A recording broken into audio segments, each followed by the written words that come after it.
Raja Iran kuno ini pernah membuat kebijakan dengan memberikan toleransi agama kepada orang Israel.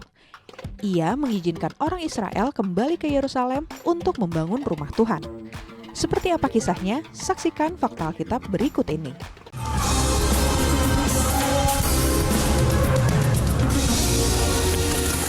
Raja Kores Agung. Tahukah Anda, selain kisah Ester dan Mordekai, orang-orang Yahudi yang hidup di kerajaan Persia, Alkitab juga menulis kisah lainnya terkait orang Israel dengan kerajaan Persia. Beberapa peristiwa tersebut ditulis dalam kitab Ezra, Nehemia, dan Daniel yang semuanya mencerminkan interaksi antara bangsa Yahudi dan para penguasa Persia. Salah satu penguasa Persia yang dicatat Alkitab terlibat berinteraksi dengan orang Israel ialah Raja Kores Agung. Raja Kores Agung adalah pendiri Kekaisaran Persia Akhemenia pada abad ke-6 sebelum Masehi. Ia adalah raja di raja Kaisar Iran. Ayahnya adalah Kambisus I, Raja Persia yang berkuasa tahun 580 sampai 559 sebelum Masehi. Sementara ibunya adalah Mandana, putri dari Astyages, Raja Media yang berkuasa pada 564 sampai 550 sebelum Masehi. Kores naik tahta sebagai Raja Persia setelah menggulingkan Raja Media, Astyages, dalam sebuah pemberontakan. Sebagai cucu Astyages melalui ibunya, hal ini menambah legitimasi tuntutannya atas tahta raja.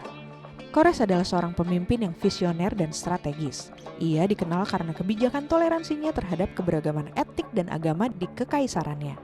Ia berhasil menggulingkan Kekaisaran Media, Lydia, dan Babilonia dengan memperluas wilayahnya dari Laut Aegea di barat hingga ke Sungai Indus di timur, sehingga menciptakan salah satu kekaisaran terbesar di dunia pada masa itu. Kisah mengenai Raja Kores dicatat 2 Tawarik 36 ayat 22, Ezra 1 ayat 1-3, Yesaya 45 ayat 1, dan Daniel 10 ayat 1. Izinkan orang Israel membangun Bait Allah. Bait Allah yang dibangun oleh Raja Salomo di Yerusalem merupakan pusat peribadatan bagi bangsa Israel dan simbol kehadiran Tuhan di tengah-tengah mereka. Namun, kejayaan ini tidak bertahan selamanya. Bait Allah pertama hancur pada tahun 586 sebelum Masehi oleh pasukan Babilonia di bawah pimpinan Raja Nebukadnezar II sebagai bagian dari penaklukan Yerusalem. Kehancuran ini terjadi karena berbagai pemberontakan terhadap kekuasaan Babilonia yang berakhir dengan penghancuran kota oleh kerajaan Babel dan pengasingan penduduknya. 2 Raja-Raja 25 ayat 8-9. Setelah keruntuhan Kekaisaran Babilonia, Kores Agung dengan kerajaan Persianya kemudian menguasai Babilonia. Di tahun pertama pemerintahannya, Kores lalu mengeluarkan dekrit yang memungkinkan orang Yahudi yang dibuang untuk kembali ke Yerusalem dan membangun kembali Bait Suci. Ezra 1 ayat 1-3. Pembangunan Bait Allah kemudian diselesaikan di bawah pengawasan Zerubabel, seorang pemimpin Yahudi. Ezra 6 ayat 14-15. Kejadian ini kemudian menandai sebuah periode baru bagi komunitas Yahudi, yakni mengembalikan fungsi religius dan politis Yerusalem sebagai pusat bagi kehidupan mereka. Alasan Kores izinkan membangun Bait Allah. Keputusan Raja Kores untuk mengizinkan orang Yahudi kembali ke Yerusalem dan membangun kembali Bait Allah merupakan langkah yang signifikan dalam sejarah Persia dan Israel. Keputusan ini memiliki beberapa alasan strategis dan religius. Pertama, kebijakan toleransi agama. Kores dikenal karena kebijakannya yang toleran terhadap berbagai etnik dan agama di dalam kekaisarannya. Dia mempromosikan kebebasan agama sebagai cara untuk mengelola kekaisaran yang beragam secara etnis dan agama dengan membiarkan orang Yahudi kembali ke Yerusalem untuk membangun Bait Allah. Dalam hal ini, Kores berusaha mengukuhkan dukungan dan kesetiaan dari kelompok-kelompok ini. Dekrit Kores untuk membangun Bait Allah juga mencerminkan upaya untuk memperkuat narasi penguasa bahwa Kores sebagai pemimpin yang adil dan pelindung semua agama. Ini membantunya membangun citra positif dan mendapat dukungan luas di antara berbagai kelompok dalam kekaisaran. Kedua, legitimasi ilahi. Kores memahami bahwa memulihkan kuil-kuil dan praktik keagamaan bisa membantu mengembalikan stabilitas politik di wilayah-wilayah yang baru ditaklukkannya. Kebijakan ini juga dimaksudkan untuk mengintegrasikan wilayah-wilayah tersebut ke dalam kekaisaran Persia yang lebih efektif.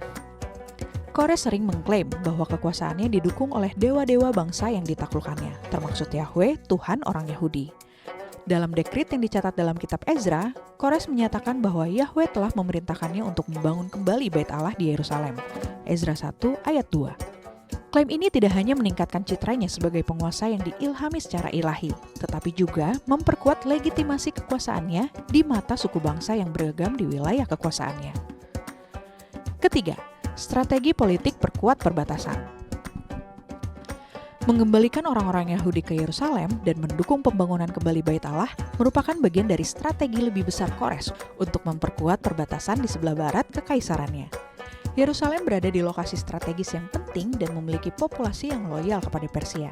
Ini bisa menguntungkan dalam konteks geopolitik regional. Kebijakan ini juga membantu menstabilkan wilayahnya yang luas dengan mengurangi perlawanan dan meningkatkan kesetiaan dari berbagai kelompok etnik dan agama di kekaisarannya. Dengan alasan-alasan ini, Kores mengambil langkah-langkah yang tidak hanya mempengaruhi sejarah bangsa Yahudi, tetapi juga membentuk kebijakan kekaisaran yang lebih luas dalam mengelola keberagaman etnis dan agama di bawah pemerintahannya. Keputusan Kores ini juga menunjukkan mengenai pandangannya berdasarkan kepada manfaat yang diberikan dan bentuk kemajuan pemerintahannya dalam hal hubungan antar agama. Kisah Raja Kores Agung dan dekretnya yang memungkinkan orang Yahudi kembali ke Yerusalem bukan sekedar cerita tentang pemulihan bangunan fisik. Lebih dari itu, ini adalah pelajaran tentang kekuatan toleransi, penghargaan terhadap keragaman, dan pentingnya kebebasan beragama. Kores menunjukkan bahwa kepemimpinan yang berwawasan luas melampaui dominasi dan penaklukan perlu memiliki pengertian dan dukungan terhadap kebutuhan spiritual serta budaya orang-orang di bawah kekuasaannya. Kebijakan ini tidak hanya memulihkan hubungan antara orang Persia dan Yahudi, tetapi juga menanamkan fondasi kestabilan, perdamaian, dan kemajuan bersama. Dalam konteks kehidupan modern, nilai-nilai mengenai toleransi dan kerjasama antar budaya dan agama dapat menjadi kunci untuk memecahkan banyak konflik yang kita hadapi di dunia saat ini. Sebagai individu, kita perlu menghargai perbedaan, mendukung kebebasan, dan bekerja menuju tujuan bersama yang lebih besar. Dengan cara ini, kita tidak hanya membangun bait yang lebih besar dan kuat dalam masyarakat kita, tetapi juga mempromosikan perdamaian dan pengertian yang lebih dalam di antara kita semua. Jika Anda diberkati atau terinspirasi oleh program Fakta Alkitab, mari hubungi layanan doa kami di nomor 0822 1500 2424 dengan memastikan bahwa Anda diberkati melalui program Fakta Alkitab. Bagi Anda yang sedang bergumul atau butuh didoakan, mari hubungi kami segera di nomor yang sama karena tim konselor kami selama 24 jam siap melayani dan berdoa untuk Anda. Demikian Fakta Alkitab hari ini, Tuhan Yesus memberkati.